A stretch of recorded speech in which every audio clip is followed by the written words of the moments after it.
In a world where humans enslave demi-humans, we find Banaza thanking the demi-humans for loading the cargo onto his cart, telling them there's still more to load, so they should eat lunch and wait for him. He pulls out a pouch of money to give them, but hears people whispering in disgust, saying, "This man gives money to a demi-human, he's truly strange." The demi-human tells Banaza, "I appreciate your offer, but we're demi-humans, as you know." Banaza responds with a question, "And what's the difference?" Then adds, "I'm the one making you wait, so this is the least I can do." The demi-humans become very happy and thank him, but on the other hand, the humans scorn Banaza and call him a hypocrite. Banaza then asks himself, why do people care whether someone is human or demi-human? Can't we just coexist no matter what we are? Suddenly, his body starts glowing and he disappears. He wakes up in another place and hears someone say, "The hero summoning succeeded." He looks at the summoning team leader in surprise and asks, "Where am I?" The leader replies, "Welcome to the magical kingdom of Claret." Banaza is surprised and asks about the voice he heard when he woke up. The leader explains that they summon potential heroes from other worlds according to their tradition, to help them in their long war and hopefully fight the Demon King's army instead of them. A maid approaches to measure his magical abilities. He places his hand on the crystal ball, and the leader tells him that he'll receive new skills as compensation because those who come here, those starting from level 1, get powerful skills that can't be obtained through normal training. "We call them acquired powers," he adds. A screen appears in front of Banaza showing his magical stats.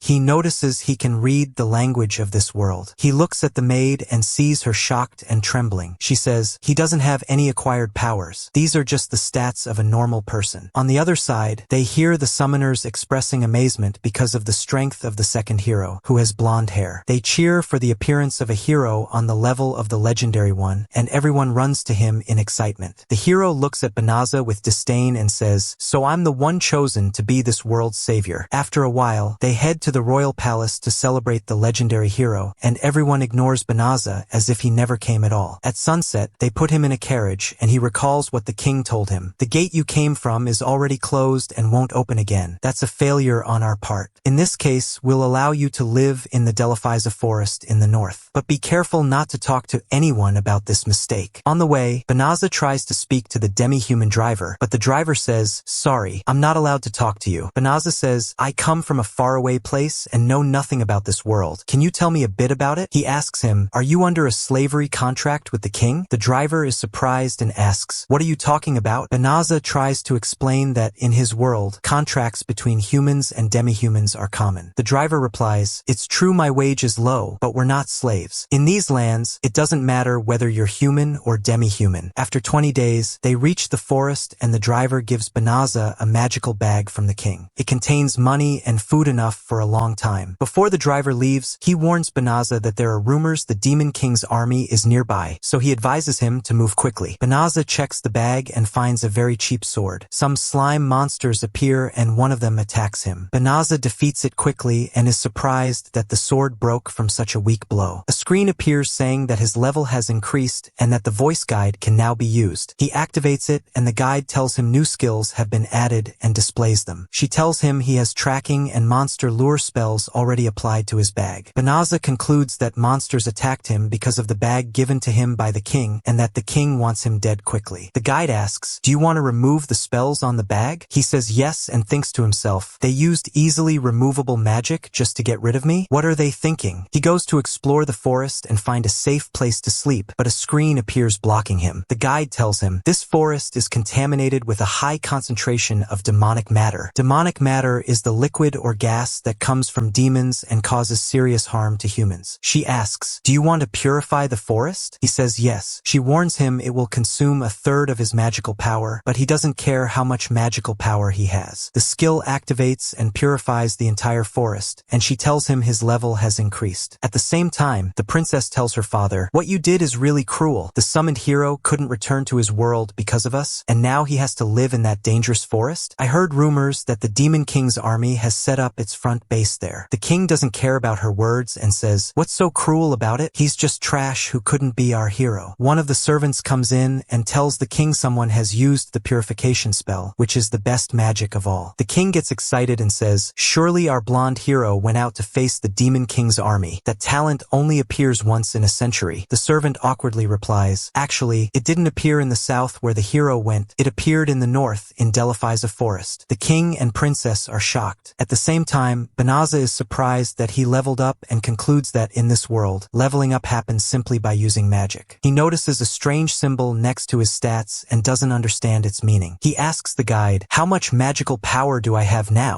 A screen opens and he sees his magical power is already full. He then asks himself, "What should I do now? I don't know the range of my weak purification magic, so I'm not confident entering the forest. And I can't go back to the city now that people there know me." The guide tells him, "In that case, you can use transformation magic." He tries it and transforms into another person, allowing him to go to the city without being recognized. The guide tells him, "You can use teleportation magic to get there quickly." He uses it and instantly arrives at the capital. He says to himself, "In my world, this was a skill only the most powerful mages could use." An idea comes to his mind and he tries using teleportation magic to return to his world, but fails. He decides he needs to make money to survive in this world, so he goes looking for guilds to join. The guide tells him, "Go down this path and you'll reach the Adventurers Guild in the town of Clarid." When he goes to the guild, the receptionist tells him, "We assign adventurer ranks based on their achievements. As your rank rises, you'll be able to take on harder quests and receive better rewards. Anyone registered in the guild can receive emergency funds and compensations if anything happens." She asks him, "What name will you register with?" He gets flustered and says, "My name is Felio," and she gives him a gold coin and says, "Your information is stored here." He goes to check the quest board and finds that all the rewards are low. Suddenly, he hears a young girl saying she needs someone to go with her to the Delphiza forest, but all the adventurers refuse because of rumors that the Demon King's army is there, and no amount of money can convince them to risk it. One adventurer tells her that partial troops will be sent there, so she should wait and go with them. She replies, "My family is there and I have to go help them quickly," but they ignore her and leave. Felio tells her, "I can come with you," and she says, "I don't have much money to pay you." He says, "That's fine. I've visited that forest before, so we can go there right now with teleportation magic." Everyone in the guild is shocked by his words, saying he must be lying. Teleportation magic isn't something beginners can use. Suddenly, a knight appears, puts her sword to his neck, and says, "Stay away from this girl. I'm Balarosa from the Royal Knights." She asks, "Did you say you can use teleportation magic? But you don't seem like a skilled mage capable of using such a spell." Another knight adds, "He probably wants to kidnap her or enslave her or sell her." The little girl moves away from him and hides behind the knights. He replies, "I'm not a suspicious person. I'm just an adventurer and my name is Felio." And he tries to prove his sincerity by saying, "What if you all come with us?" They go to a place where no one can see them, and Balarosa warns him that if he tries anything, she'll kill him. He uses teleportation magic, and they're shocked he can actually do it. One of the knights asks him, "Are you a great mage of the highest rank?" He says, "No, I'm just a beginner adventurer who does some magic." Balarosa kneels and apologizes for what she said. He tells her it's fine as long as they're not suspicious of him anymore. The little girl asks in surprise, "How did the demonic matter disappear from here? I'm sure this place was full of demonic matter, yet I don't sense any magical beasts now." Before Felio can reply, a notification appears telling him he must not tell demons that he used purification. He's confused by the word demons, and Balarosa tells him, "I'm sorry for dragging you into this," then pushes the girl aside and they all point their weapons at her. Balarosa says, "Why don't you show us your real form?" Felio is very confused and asks, "What's going on here?" They explain that the guild posted a notice about a suspicious girl who had been asking for help a lot recently, saying she wanted to travel to that forest, so she's likely trying to return to the Demon King's army. The girl drops the act and mockingly says, "The castle's pretend knights now have the nerve to speak to me like that." She transforms into a giant wolf and says, "My name is Fenrris. I'm the younger sister of Fenrris, one of the 4 legendary kings. You'll regret what you've done. I came because my brother ordered me to gather information about the enemies and find food, but now you all must die." She fills the air with demonic matter, and everyone weakens except for Felio. Fenrris charges at Balarosa, but Felio quickly saves her and thinks to himself, "I can't run and protect them all at the same time." So he decides to save them and uses teleportation magic to transport the 4 knights. Fenrris asks him, "Why didn't you escape with them?" He thinks to himself, "I don't know why I was chosen, but I don't want to die before doing something in this world, so I'll try every spell I have." Fenrris charges at him, so he uses high jump, and when he lands, she leaps at him again, so he uses a rock barrier. She gets really furious, so he uses storm magic, while she uses short-range teleport and appears behind him. He then casts gravity magic and pins her to the ground. Banaza says, "I have to restrain her now. Isn't there any magic that can do that?" The guide tells him, "It's best to use enslavement magic. It'll make the target your slave and let you control their thoughts and actions." He replies, "I can't do that. that. Is there another way? Fenrris uses anti-gravity magic, but the guide cancels her spell and insists again. I urge you to use enslavement magic. He says, no, I won't use it. Fenrris keeps trying to resist the gravity with her spell, and the guide keeps stopping her and pressing Banaza, but he refuses. Eventually, Fenrris gives up and says, I don't have enough magic to defeat you, and there's no path in life for a warrior who can't fight, so kill me now. He replies, I don't want to kill you. I don't even like fighting, and he cancels the spell. She's surprised by his reaction and says, I'm a demon, and you're saying you'll let me live? He replies, I don't care if you're human or a demon. I don't want to kill someone who surrendered, that's all. She returns to her original form and falls asleep due to magical exhaustion. That night, he opens the magic types menu and asks himself, why do I have such strong magic? Fenrris wakes up inside the tent and thinks, I'm resistant to magic and I still couldn't defeat him. I always thought humans were a weak race. She notices her magical energy has returned and goes outside to ask him, did you use healing magic on me while I was asleep? He replies, yes, and apparently it worked. She says, anyone else would have killed me and skinned me alive, so I promise I'll never fight humans again. Because you have all this power, I'll consider you my master, and I'll spend my life repaying my debt to you. He refuses, but she insists and says, I'll be your servant, carry your things, and do whatever you want. He says, no, don't do that. I don't need to own someone. She shows her claws and says, if you don't accept, I'll kill myself. He stops her and says, all right, you can come with me. Then he tells her that he's not from this world and was summoned as a hero candidate, but he didn't have any skills and they couldn't send him back to his world, which is why he ended up in this forest. He cancels his transformation magic and shows her his true form, telling her, I changed my appearance because they might be looking for me, and now I don't know where to go or what to do. So if you come with me, your life will get much harder and you'll definitely regret it. She replies, I don't mind. We fanged ones live our lives for the person we consider our master. That's a rule for us. It doesn't matter who you are or where you came from. My loyalty is to you, and I'll live with you for the rest of my life. He agrees. That night, the blonde hero is at the king's castle. The king asks him, what happened? We sent our troops to strike the demon king's army, and you let them all be destroyed. He angrily replies, let me tell you something. What's the story with the soldiers you sent with me on this mission? They panicked and fell apart just from seeing a single magical beast, and they were wiped out in seconds. I did what I could to save as many of them as possible. The king asks in disbelief, are you saying the blame is entirely on the soldiers? He replies, yes, you should be thanking me for bringing back as many as I did, and walks off. The king asks one of the soldiers about the hero's performance in battle, and he replies, even though he's a hero, he was behind the soldiers. He ran away as soon as the fight began, and he kept yelling at the soldiers and blaming them. Meanwhile, the blonde hero is walking away angrily and thinking, I trained for a whole month, so why haven't my skills improved at all? All I can do is hold out against humans and weak magical beasts. I wouldn't stand a chance against any strong monster. The next day, Banaza is walking with Fenrris through the market. He tells her, I need to earn money if I'm going to live in this world. I think I'll go to the Adventurers Guild again, then look for a place to sleep tonight. They go to the guild, and Banaza brings Fenrris to register as well. She's curious about the golden pendant used to store the data. The receptionist asks, what name will you register with? Before she can say her real name, Banaza stops her and tells the receptionist, her name is Reese. Afterward, Fenrris apologizes to him and says, I forgot we shouldn't use our real names here. He replies, it's fine. What's more important is that you get used to your human form and don't transform. Suddenly, they hear an announcement about an urgent quest to hunt bears in the north because they're heading toward the city. The receptionist tells them all ranks are eligible, and this time, the reward will be 10 times higher for each bear killed. Banaza tells Fenrris, looks profitable, but I don't think we should accept it. She asks in surprise, what are you saying? You could destroy any bear army easily. He replies, impossible. Even the hero couldn't defeat them, so there's no way I could. She says, in that case, I'll go fight them myself, and if I defeat them, that'll prove you could have beaten them too, since you're the one who beat me. He uses teleportation, and they go to the forest with the beasts. They find the house the receptionist told them about, which they can use as a base. Suddenly, they hear screaming and go to check what's happening. They find Balarosa's squad surrounded by bears. Fenrris tells him, they're very weak. Let's just ignore them and move on. They hear one adventurer tell her friend, you won't be able to fight with those injuries. Blossom. A bear attacks Blossom, and she blocks the strike with her sword but can't hold out and falls to the ground. Before the bear finishes her off, Banaza zaps all the bears with lightning magic. One bear remains and leaps at an adventurer named Bellano, but Fenrris jumps with full force and kills it. Afterward, Balarosa thanks Banaza for saving them again and says, we were worried about you after what happened with the monster. Fenrris gets annoyed because she meant her. Then Balarosa asks, asks, "Who's with you?" He replies, "This is Reese, my travel companion." Suddenly, a huge bear appears behind Fenrris, and she looks at it with intense anger, and it faints from fear. She asks the bear, "Does that mean you surrender?" And it bows before her. They decide to take it with them, so Banaza casts a binding spell on it to keep it from attacking humans. Then he uses transformation magic to change its scary appearance, turning it into a cute bunny. They name it Sabi, and Balarosa and the other adventurers are shocked. Then they all return to the house, and Balarosa asks Banaza to teach them how to fight. She says, "As you know, the blonde hero's troops were defeated by the bears, so the hero got very angry and said he wouldn't lead forces against the Demon King again until he found strong soldiers he could trust, and locked himself in the fortress. That's why the king issued an urgent order for us to train until we can defeat high-level beasts like the bears, but we're still beginner trainees and can't even beat one bear even though we're 4. Banaza thinks to himself, "I still don't know how to use magic properly, so I'm not sure I can teach anyone." Suddenly, he notices Fenrris is very angry with them, so he says, "Sorry, I introduced her earlier as my companion, but she's actually my wife, and all I want is to live a quiet life with her." Fenrris calms down and says, "That's a good idea, let's teach them how to fight," and he agrees. But they tell him, "We're embarrassed to ask another favor, but camping outside is very dangerous, so could we rent a part of your house?" Fenrris says, "No problem, the house is big." At the same time, the Demon King's assistant, named Olimenas, enters with a report. She tells him, "Regarding the unit led by Fingerel that was defeated in Delaphiza Forest, we found out it wasn't Clarid's magic users who used the Purification spell. It came from a single person." He replies, "A single person with magic powerful enough to defeat demons in an instant. You must capture them, of course." The next day, Banaza has the adventurers fight a giant boar, but the boar chases Balarosa and she runs from it. Blossom rushes at it and strikes with her sword, but her blow isn't strong enough to cut it. Bellano tries to protect her with a magic barrier and Bellary shoots it with an arrow, but it doesn't even scratch it. Bellano runs out of energy and the barrier in front of Blossom disappears, so they all flee from it. Afterward, they return to the house and Balarosa asks Banaza, "Are you sure we can take this room?" He says, "Yes, we received our rewards after we defeated the bears, and I got a good price for this room." Fenrris enters and says she made dinner. They're shocked to see it's raw meat. Banaza says he'll cook it, and Balarosa says she'll help him. After they finish, everyone is impressed, and Blossom asks him, "Did you use magic?" He says, "No, I love cooking, and Balarosa helped me." Fenrris gets annoyed and jealous. When she sees the salad, she says, "Plants are food for weak little beasts who can't hunt meat for themselves." Banaza replies, "But it's nutritious, and I made it." She tastes it and loves it. Then she tries the cooked meat and is amazed, but when she finds out Balarosa cooked it, she's surprised. Later, they go to the guild to sell the monsters they hunted, and people can't believe they hunted that much. Then Fenrris asks Banaza, "Can I walk around the city while they assess what we brought?" A man named Lilith walks in and says to Banaza, "I want to talk to you for a bit." Banaza tells Fenrris, "I'll wait for you," and sits with him. Lilith tells him, "Your achievements aren't just famous in the guild, they've spread across the whole country. We got a request from the kingdom. They want you to serve the hero. The king said if you agree, he'll make you a knight, because he's never seen anyone defeat that many A-rank monsters before, especially with just 2 people." Banaza thinks to himself, serving for the good of this world is the greatest offer someone could get, but as someone summoned from another world, I have no reason to fight demons, especially because of Fenrris. He asks Lilith to decline the offer. Banaza walks out and finds Fenrris looking disheveled. He asks her worriedly, "Did you fight a magical beast on your own?" She replies,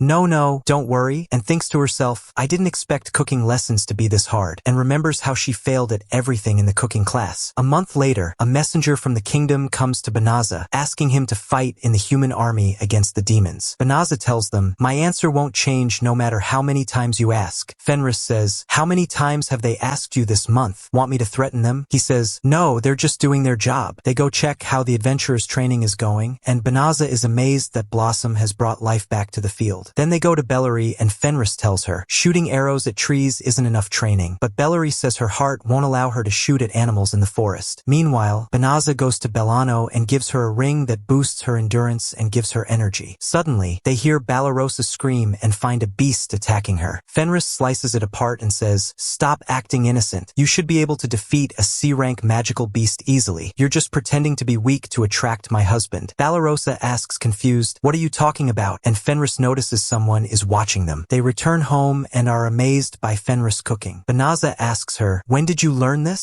She tells him that every time they went to the guild, she attended cooking lessons and remembers the cooking instructor saying, "If you want to win a man's heart, make him curry." She gives him the dish and says, "I made this one especially for you." When he tastes it, he really likes it. Aniclimax is watching and can't believe Fenrris is sitting with humans so casually and interacting with them. Suddenly, Fenrris appears behind her and says, "What are you doing here?" She brings her inside and Banaza offers her tea. Fenrris asks, "What brings one of the Demon King's closest aides here? Surely not a visit." Aniclimax replies, "I came to investigate the area and saw you by chance," and thinks to herself, Fenrris is a completely different person from when she was in the Demon King's army. She wonders how Banaza can be so calm while sitting next to a demon. She uses ability assessment magic, but can't detect anything about his stats. She says slyly, "This area seems new, especially Delphi's a forest, which no longer has any magical beasts." Banaza says, "You're right, I guess the purification spell I used earlier worked." Aniclimax is shocked and says to Fenrris, "Do you realize this man is the one who defeated your brother Fenrris and his forces?" Fenrris snaps and says, "Shut up." Banaza asks in surprise, "Is that true? Did I really do that to your brother?" She replies, "Very few humans can use purification magic, so I figured that's what happened. My brother was a fanged warrior like me, and he would have hated for me to pity his death. Besides, he was one of the 4 legendary kings. He alone bears the blame for his failure." She tells Aniclimax, "I've decided to accept this man as my husband because his power impressed me, and nothing will change my feelings." They realize the other adventurers were eavesdropping and now know everything about Fenrris. Aniclimax thinks to herself, "This man is a threat to the Demon King's army, and that means Fenrris is now our enemy too." She stands and says to Banaza, "Do you mind facing me in a friendly match? I'm very curious to see the strength that impressed Fenrris." They go outside, and Aniclimax begins by attacking with poison magic, aiming to hit both him and Fenrris. Banaza easily nullifies it and uses binding magic. He angrily says, "I'm your opponent here, so I won't let you hurt anyone else." Aniclimax